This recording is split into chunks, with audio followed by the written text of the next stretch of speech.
أهلا بيكم والهنا والسعد كله حواليكم. قبل البداية اعملوا اشتراك ولايكاية عشان توصلكم مننا كل حكاية. يلا بينا.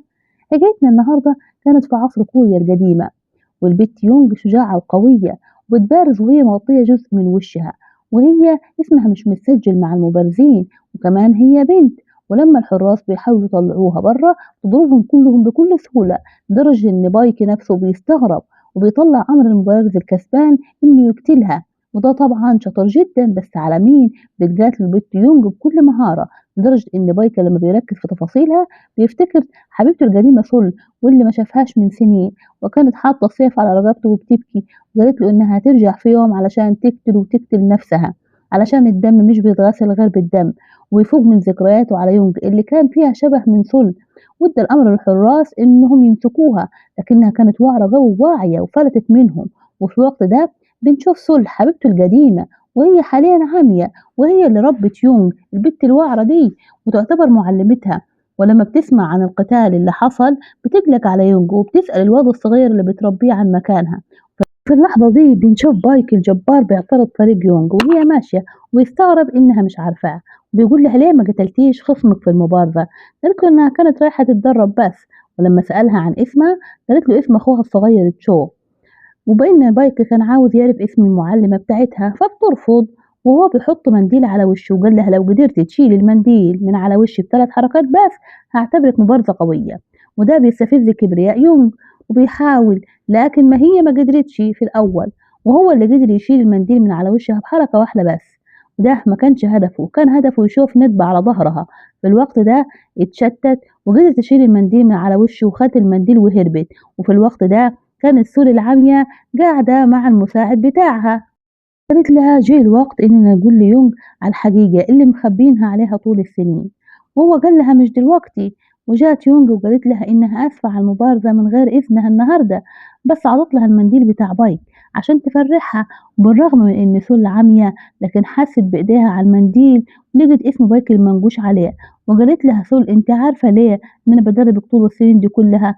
قالت لها يونغ عشان ننتقم من شخصين قتلوا أبويا وأمي زمان وآخد بطارهم، عشان الدم ما بيتغسلش غير بالدم. قالت لها الشخص الأول هو واحد قابلتيه النهاردة، والتاني شخص واحد انت عارفاه وبيدربك من زمان. وبتكشف لها عن سيف أسطوري وبتديهولها هدية، وإن مفيش منه غير ثلاثة بس اتعملوا في التاريخ. وبتبدأ تحكي لها إن هي وبايك وصاحبهم الثالث سون كانوا في المقاومة ضد الاستعمار زمان، وهم الثلاثة كانوا من أفضل المبارزين في العالم وقتها، وقدروا يهزموا العدو. ورغم إن عددهم كان كبير بس هم التلاتة كانوا بيتقاتلوا بقلب واحد. وكانت سول وبايك وكانوا معاهم سون صاحبهم، وكانت سول وبايك بيحبوا بعض قوي، لدرجة إن سول لما اتصابت مسكها بايك وفضل يحارب بيها وهي مصابة. وساعتها سون صاحبهم شافهم من بعيد وجرى عليهم عشان يساعدهم، وفعلا انتصروا. وبعدها قدموا مطالبهم مطالب الشعب كلها للجنرال الحاكم، واللي قاعد يسخر منهم ورمى ورقة المطالب في النار. وبتيجي مرات سون وبنته الصغيرة قدامه بالإكراه عشان يستسلم، لكن سون في كل شجاعة بيطلع سيفه عشان يقتل القائد ابن الجنرال. لكن الصدمة الكبيرة لما بايك صاحب عمره بيخونه وبيحرر القائد. وقبل ما سون يستوعب اللي حصل بتلاقي بايك بيقول له إن إحنا لازم نكون في السلطة. فسون قال له إحنا جايين نحقق مطالب الشعب بس مش نروحوا في السلطة. راح بايك الخاين عمل إيه بعديها؟ كان سون هيهجم على بايك ساعتها بالسيف، لكن سول حبيبته كانت واقفة والدموع مالية عينيها. وفجأة مرة واحدة راحت مخلصة على سون علشان تدافع عن بايك، وهي في كل عينيها مليانة دموع وبتحسم قرارها. لكن بايك الخاين راح كمل عليها هو والبنت الصغيرة وقتلهم بإيده علشان يستولى على السلطة ويثبت للجنرال إنه هو الأحق بالسلطة دي. وكمان ضرب البت الصغيرة في ظهرها بالسيف. وده اللي بيفسر لنا ليه بايك حاول يبص على ظهر يونج من ورا ويشوف هل هي بنت سون ولا لا. بيسمع يونج الكلام ده وهي مصدومة، وخصوصا لما سول بتقول لها إنها وبايك هما اللي قتلوا أبوها وأمها ولازم تاخد بطارها منهم. ويونج بترمي السيف من إيدها، وسول بتحاول تزود الحقد في قلب يونج وتقول لها إن هي عدوتها ولازم تاخد بطار أبوها وأمها، والمرة اللي هيتقابلوا فيها بعد كده لازم واحدة تموت. تاني يوم بنلاحظ بايك مشغول باله مع يونغ، أو بالأدق يعني بيفكر في طول حب عمره اللي ما شافهاش من سنين. وعلشان كده أما الرجال يدوروا على الواد الصغير اسمه تشو، ويخلصوا عليه ويجيبوا أمه من غير ما يأذوها. ورغم إن سول عمية إلا إن إحساسها بالمكان عالي قوي وبتقدر تسمع أصوات الخيول اللي بتنطلق ناحية بيتها بمنتهى السرعة. وللأسف الواد الصغير تشو بيشوف الجيش اللي دخل عليهم وبيحاول يحمي أمه. في الوقت ده سول بتشهر سيفها وبتهاجم الجنود بكل قوة، ومهارتها كانت فوق الوصف لدرجة إن الجنود ولا واحد منهم قادر يلمسها. ولما بتسمع صرخة تشو بتتشتت وبيعرفوا إنها عمية، وبيستغلوا الفرصة ويخلصوا على الواد الصغير من غير ذنب. وفي نفس الوقت ده بنلاقي بايك قاعد يفتكر ذكرياته مع سول وإزاي كانوا يروحوا واحدة لسنين طويلة. يفوق بايك من ذكرياته مع وصول الإمبراطور البلاد على طول، فبيروح له ويقدم له فروض الولاء بالطاعة علشان لسه طمعان في السلطة وإنه يترقى أكتر وأكتر. وقتها الإمبراطور بيقول لبايك يوريه مهاراته القتالية كمبارز.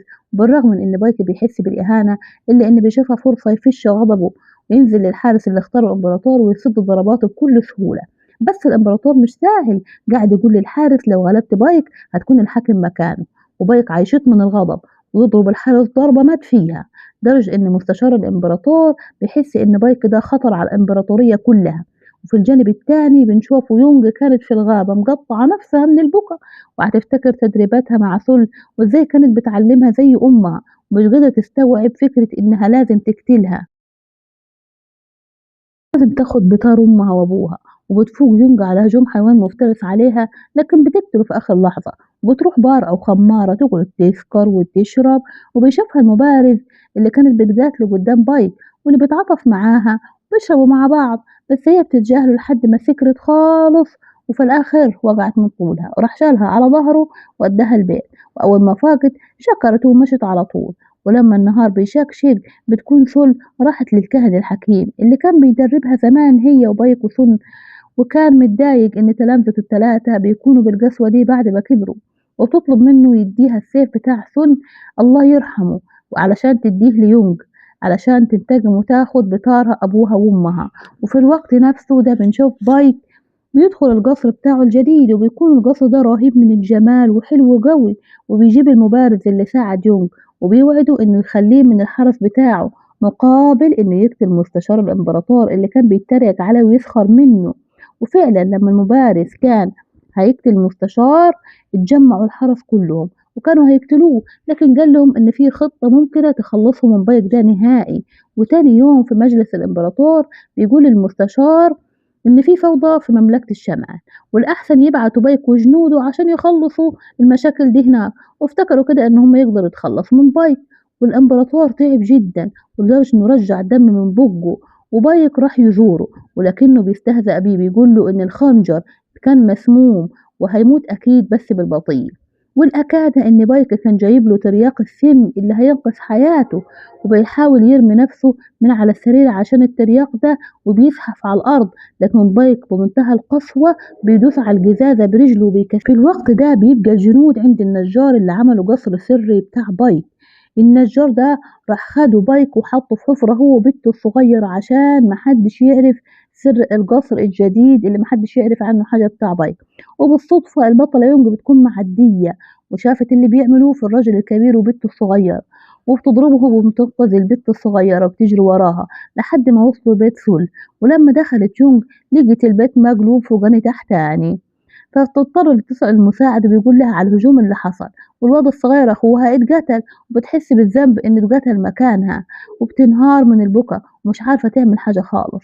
في حين إن بايك المفتري بعد ما خلص على المستشار بقى هو رئيس الوزراء الأعلى للإمبراطورية كلها. فبتقرر يونج إنها تتسلل للمكان بتاعه، لكن الأشراس بتضرب والجنود بياخدوا بالهم.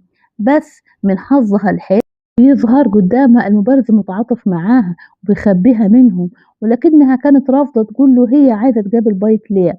وبتتسحب من وراه لحد ما بتوصل للأوضة اللي فيها بايك الغدار.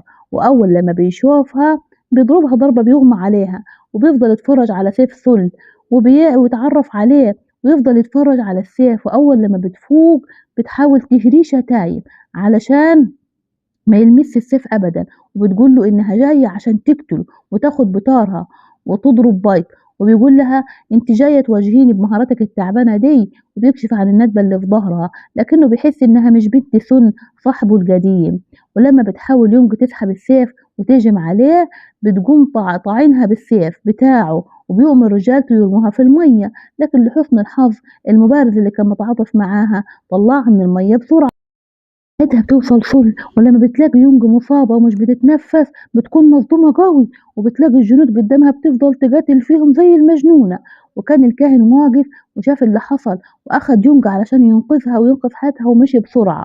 وسول بتقوم في الجنود وبتقول له سيدكم بايك إن سول عايزة تقابلك، خلينا عايزة أقابله ضروري. طبعا بايك فاكر إن لسه حبيبة القلب عايزة تشوفه وملهوفة عليه، وبينزل على طول علشان يشوف حب عمره. وأول لما عينه تيجي على عينيها بتقول له انا ما جيتش النهارده علشان اشوفك، انا جيت علشان اموت معاك انا وانت. بيستغرب خاصه لما عرف انها بقت عمية، وبيقول لرجالته احبسوها مؤقتا. وفي نفس الوقت الكاهن كان بيحاول ينقذ يونغ.